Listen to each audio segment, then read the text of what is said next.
वाला खुद चोर निकला जिसे रिश्वत लेने पर निकाला गया। आज वो उसी सेल में कैद है जहां मुझे और मेरे वालिद को रखा गया। वज़ीर आला पंजाब मरियम नवाज का अखाड़ा में होनहार स्कॉलरशिप प्रोग्राम की तकरीब से खिताब। कहा, मैं चाहती हूँ बच्चों को किलो वाले डंडे नहीं लैपटॉप दूं। अलकाते यूनिवर्सिटी अब पंजाब हुकूमत के पास आ गई। इस यूनिवर्सिटी के तलबा को भी अब लैपटॉप मिलेंगे। वसाइल न रखने वाला बच्चा भी अब बड़ी यूनिवर्सिटी में जा सकता है। हम 1 लाख ई बाइक्स तलबा को देने जा रहे हैं। मुल्क को नफरत नहीं, इत्तेहाद की जरूरत है। बद तहजीबी नहीं, तहजीब की जरूरत है। चोर चोर कहने के बावजूद हमने मुल्क को एटमी ताकत बनाया।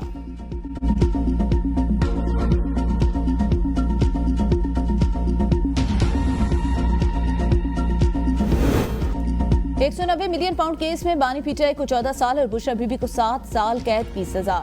एहतसाब अदालत के जज नासिर जावेद राना ने बड़े केस का बड़ा फैसला सुना दिया। फैसले के मुताबिक बानी पीटीआई पर 10 लाख, बुशरा बीबी को 5 लाख जुर्माना आयद। अलकादे ट्रस्ट को सरकारी तहवील में लेने का हुक्म। जुर्माने की अदम अदायगी पर बानी पीटीआई को 6 माह, बुशरा बीबी को 3 माह की मजीद सजा काटना होगी।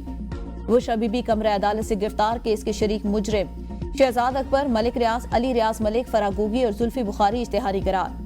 जायदादें और बैंक अकाउंट मुंजमद करने का हुक्म। तहरीरी फैसले में कहा गया, बानी पीटीआई बदउनवानी और करप्ट प्रैक्टिसेस के मुर्तकिब पाए गए।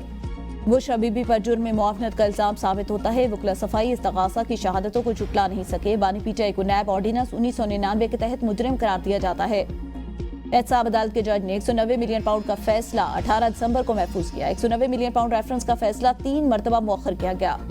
190 मिलियन पाउंड रेफरेंस का ट्रायल 1 साल में मुकम्मल हुआ। नैब ने ट्रायल के दौरान 35 गवाहान के बयानात रिकॉर्ड कराए। बानी पीटीआई के वकला ने गवाहान पर जरह की। बानी पीटीआई मकफाती अमल का शिकार। झूठ आज भी झूठ और 100 साल बाद भी झूठ है। ख्वाजा आसिफ की सियालकोट में मीडिया से गुफ्तगू। कहा, कौम का पैसा जाती अकाउंट में मुंतकिल किए जाने की तारीख में मिसाल नहीं मिलती। अलकाते यूनिवर्सिटी को यूनिवर्सिटी नहीं, एफिलिएशन हुई है। मजहब और इक्तदार के नाम पर फ्रॉड किया गया। इनके नाम भी शरीफों वाले नहीं। चोरों डकैतों से कुछ बरामदगी तो डाली जाए, इसके बाद मुज़ाकरात किए जाएं।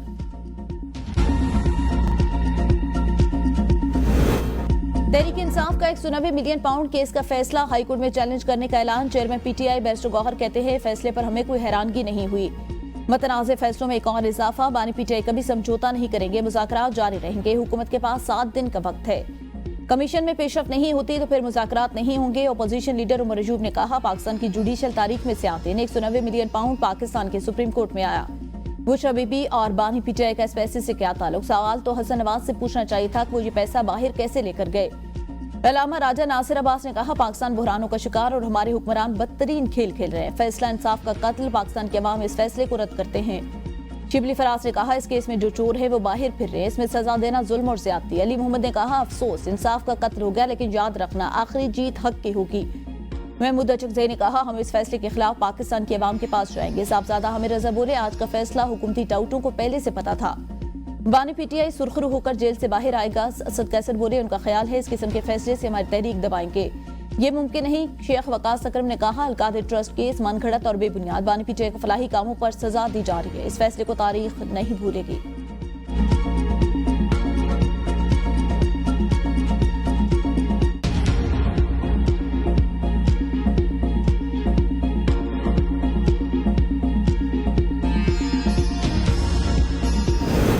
इंसाफ का बोलबाला हुआ। बानी पीटीआई अपनी बेगुनाही साबित नहीं कर सके। उनके पास अख्तियार है कि वो अपील दायर करे।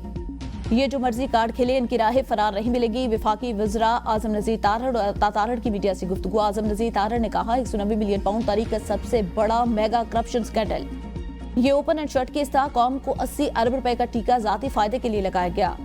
हर चीज को सियासत से जोड़ना मुनासिब नहीं। ये क्रिमिनल केस था। मुल्क के निज़ाम आइन, ज़ाब्ते और कानून के तहत चलते हैं। अता तारड़ ने कहा, 190 मिलियन पाउंड मुल्क की तारीख का सबसे बड़ा फैसला। इस घनाउने जुर्म को छुपाने की कोशिश की जा रही है। पीटीआई वाले हर जगह मजहब कार्ड का इस्तेमाल करते हैं। अलकादे ट्रस्ट ब्लैक मनी को व्हाइट करने के लिए बनाया गया। तलाल चौधरी बोले, सजा के बाद एनआरओ का तासुर खत्म हो गया। ये कोशिश कर रहे थे कि मुज़ाकरात की आड़ में एनआरओ मिल जाए।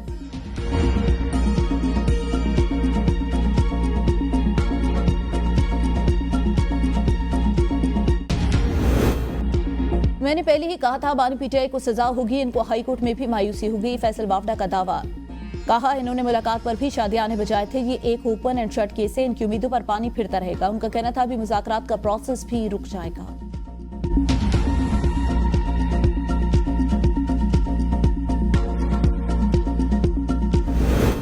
एक माह से मालूम था बानी पीटीआई को सजा होगी। अलीमा खान की अडयाला जेल के बाहर मीडिया से गुफ्तगू, कहा हम जल्दी में थे कि ये लोग केस का फैसला सुनाए। मीडिया ने पहले ही फैसला सुना दिया। ये बानी को मिलने वाली सजा पहली सजा की कड़ी है। कोई नहीं जानता ये सजा क्यों हुई। सजा में शामिल है यूनिवर्सिटी पर कब्जा कर लिया जाए। यूनिवर्सिटी में अगर हम नबी सल्लल्लाहु अलैहि वसल्लम की सीरत को नहीं पढ़ेंगे तो हमें क्या पता चलेगा। ओपोजिशन रहनुमाओं की शाहिद खाकान अब्बासी की रिहाइशगाह पर अहम बैठक। मुलाकात में तहरीक तहफ़्फ़ुज़ आइन पाकिस्तान के कायदीन महमूद खान चकज़ई, असद कैसर और ओपोजिशन लीडर उमर यूब और दीगर की शिरकत। मुलाकात में मुल्की सियासी सूरत हाल पर तबादला ख्याल।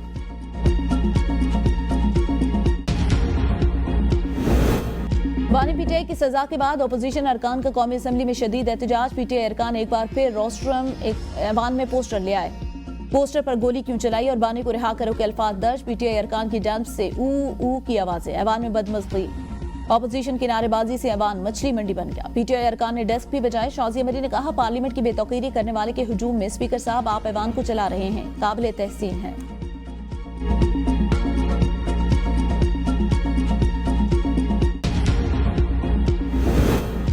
9 मई को जुर्म तो हुआ, अदालती फैसले में जुर्म पर क्लीन चिट नहीं दी गई। अदालत ने 9 मई मुल्जिमान को मिलिट्री ट्रायल में सजा पर अपील के हक से नहीं रोका। अब सवाल ट्रायल का है, ट्रायल कहां पर होगा। जस्टिस जमाल मंदुखेल के सिविलियन के मिलिट्री ट्रायल के खिलाफ केस की समाअत में रिमांड। कहा पार्लियामेंट पर हमला हुआ तो मिलिट्री ट्रायल क्यों नहीं हुआ। क्या पार्लियामेंट खुद पर हमला तौहीन नहीं समझती। जस्टिस हसन रिजवी ने कहा पुलिस एहलकारों की वर्दी फाड़ना जुर्म। यहाँ कोर कमांडर लाहौर का घर जलाया गया। पेशावर में रेडियो पाकिस्तान की इमारत को जलाया गया। एक दिन एक ही वक्त मुख्तलिफ जगहों पर हमले हुए। सुप्रीम कोर्ट पर भी हमला हुआ, वो भी संगीन था, हमें जुर्म से इनकार नहीं। जस्टिस मोहम्मद अली मजहर ने कहा जराइम कानून की किताब में लिखें, अगर जुर्म आर्मी एक्ट में फिट होगा तो ट्रायल मिलिट्री कोर्ट में होगा। जस्टिस जमाल ने कहा 21 तरमीम में कहा गया सियासी जमातों के केसेस आर्मी कोर्ट में नहीं चलेंगे। 21 तरमीम के बगैर दहशतगर्दी के खिलाफ मिलिट्री ट्रायल नहीं हो सकता। वकील ख्वाजा आरिस बोले एहतजाज और हमले में फर्क है, सियासी सरगर्मियों की एक हद होती है। रियासती अमलाक पर हमला, रियासत की सिक्योरिटी तोड़ना सियासी सरगर्मियां नहीं। जस्टिस मोहम्मद अली मजहर ने कहा पहले कहा गया कि आर्मी एक्ट की शिकों पर बात न करें, फिर शिकों को कलअदम भी करार दिया गया। एडिशनल अटॉर्नी जनरल ने कहा एडवोकेट फैसल सिद्दीकी ने तो अदालत में खड़े होकर कहा था कि हमने आर्मी एक्ट की शिकों को चैलेंज ही नहीं किया। ख्वाजा हारिस ने कहा अदालत का फोकस 9 और 10 मई वाकयात पर था, न कि आर्मी एक्ट की शिकों पर। मैं मिलिट्री कोर्ट के हवाले से जजेस के फैसले से इत्तफाक नहीं करता। मजीद समाअत पीर तक मुलतवी।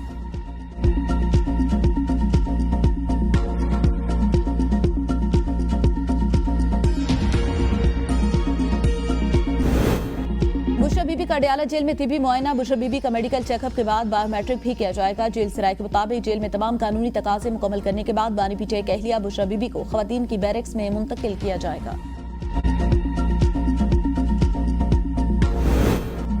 अलकादिर यूनिवर्सिटी को सरकारी तहवील में लेने की तैयारियां मुकम्मल। सोहावा में अलकादिर यूनिवर्सिटी के बाहर सिक्योरिटी हाई अलर्ट। यूनिवर्सिटी के इर्द गिर्द पुलिस की भारी नफरी तैनात। पुलिस समेत दीगर कानून नाफिज करने वाले इदारे भी मौजूद।